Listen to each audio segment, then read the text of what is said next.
Hello.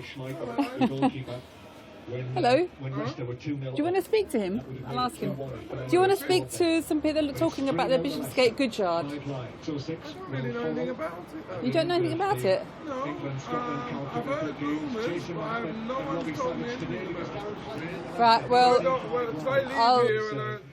I'll be yeah. getting some information to you about it. Yeah, yeah. Is it a private development? Yeah, oh, it's going to be private. There'll be 10% council housing.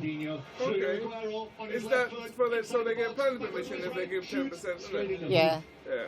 Well, it's gone to Boris, you see. It's gone over to Boris to decide. Boris Johnson. Oh, God. And he's going to say yes. Very likely. We're fighting it. We're fighting it anyway. Well, I'm not going anywhere. You're not going anywhere? Great. I like to hear that. I like to hear that. Thanks, Michael. Take care. I've lived here for about 30 years. I knew the estate from about the 70s when it was last refurbished. The design of this estate has had a strong influence on the way it's in its relationships to the people. And I think that gives it a very unique feel, and people do enjoy actually looking out and seeing that design, seeing that sort of environment. The new development is going to be totally out of reach, and it will be like living off Canary Wharf. It won't kill the area, but I think it will actually give it a very cleansing effect. And it perhaps won't have that nice edgy feel that it's got now, which is mingled with lots of old-timers and, you know, interested newcomers.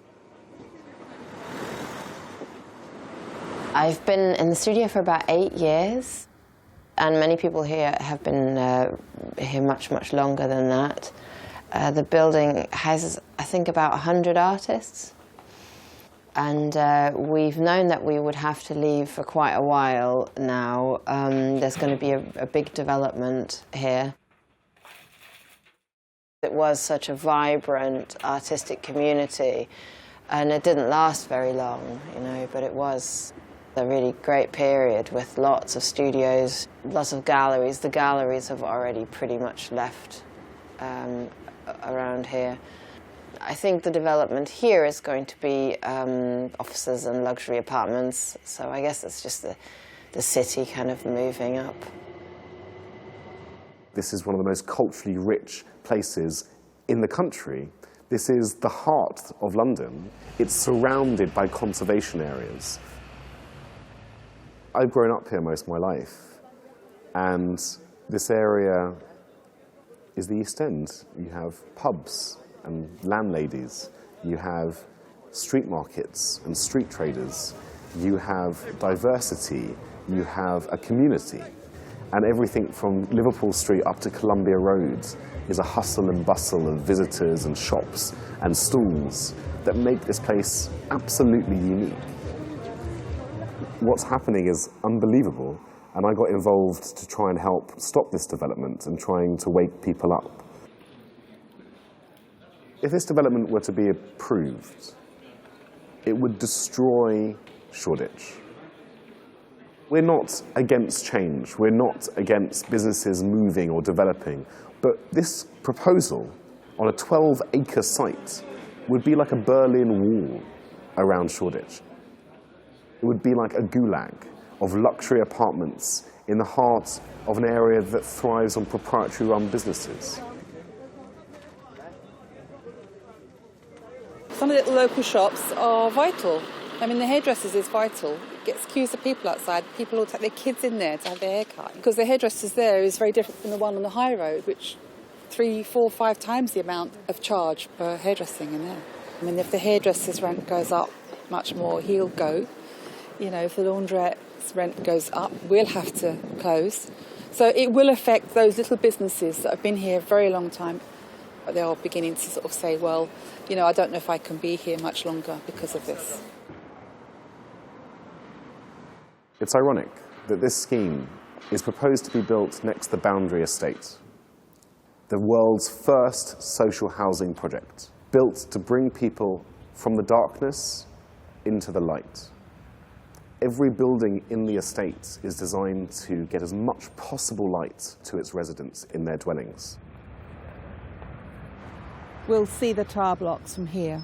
2 huge tower blocks rising up along here and going up the end of Bethnal Green Road and across Bethnal Green Road, and will shadow the estate here from September to March, this whole area. And it will just be in darkness, and there'll be just fingers of dark shadow going across the estate all day.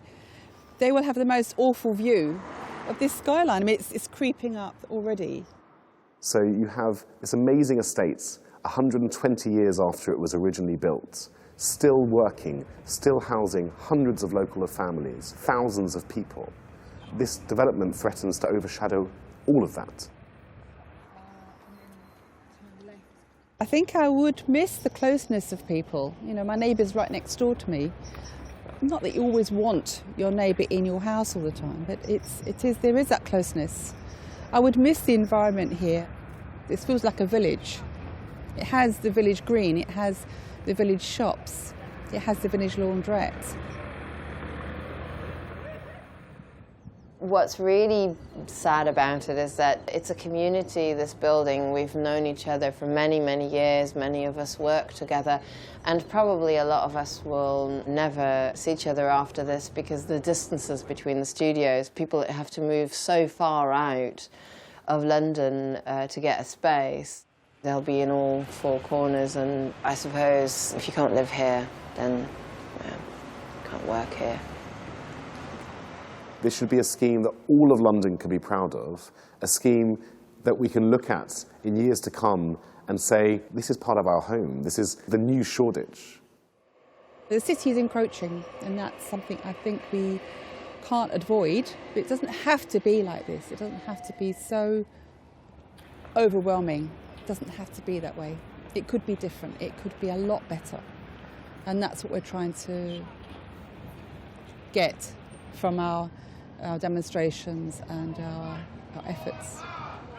50-storey towers. More light, more power. No to 50-storey towers. More light, more waters for 50-storey towers. More light, more power. No to 50-storey towers. More light, more waters for no to 50-storey towers. More light, more power. No to 50-storey towers.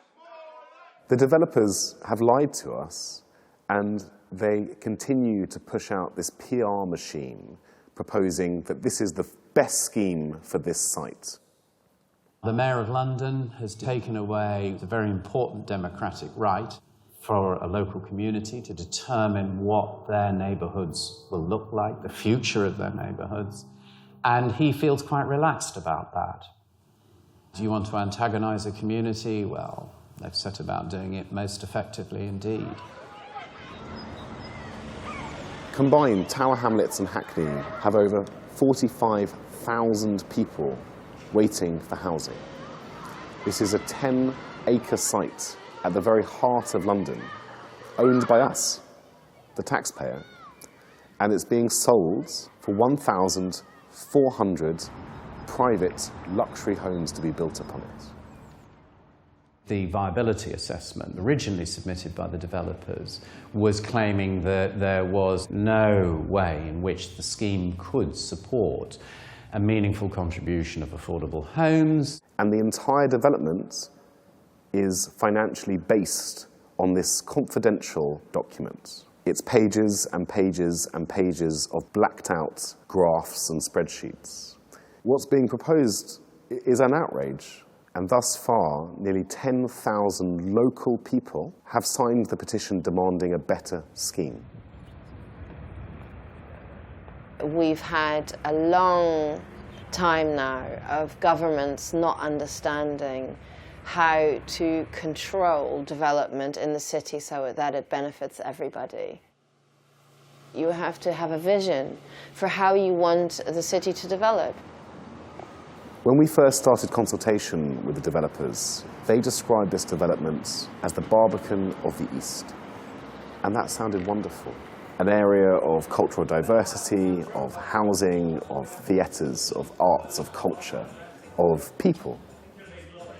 Now they're looking to build looming tower blocks directly on top of Bethnal Green Road. I would really be happy to see something that offers something more open plan, less high-rise, definitely less high-rise. There's enough of that.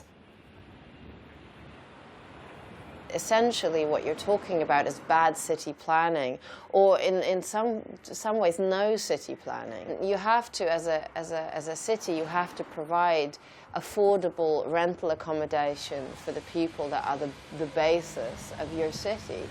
We want our identity kept. We want high-density social housing. We want affordable housing. We want better infrastructure.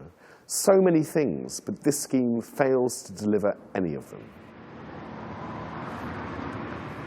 I'm hoping it won't go ahead. I'm just hopeful it won't go ahead. I was part of one of the very first consultations back in 1990. So having been part of that and not seen very much happen, I guess this has got more chance of happening than any of the others. But I'm hoping it'll be so far in the future that perhaps I won't be here. Who knows?